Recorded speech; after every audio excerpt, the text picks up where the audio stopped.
Disinformation is the willful and intentional spreading of false information.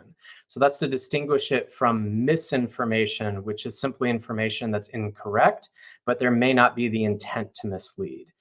So think of it kind of in terms of the distinction between a mistruth and an actual lie. When it comes to foreign policy, this is sort of a distinct use of it as a tool. It tends to be used to target foreign populations in order to push them in the direction that you want in various narrative ways.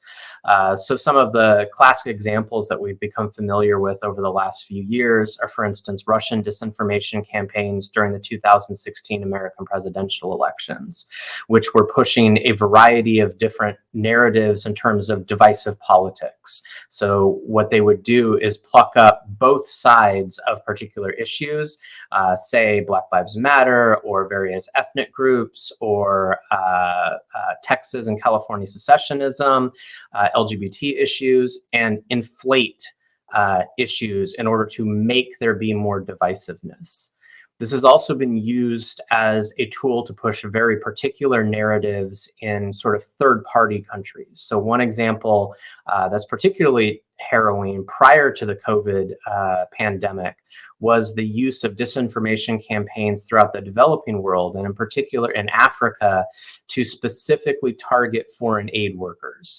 So during the Ebola epidemics in 2014 and 2019 in the DRC, there was foreign disinformation campaigns on social media pushing this narrative that foreign medical workers were not helping, but were in fact the ones spreading the Ebola disease. And they used various bits of half-cocked evidence to point out that this was the case, like pointing out that the medical workers are always where the outbreaks are happening and reversing causality there conveniently.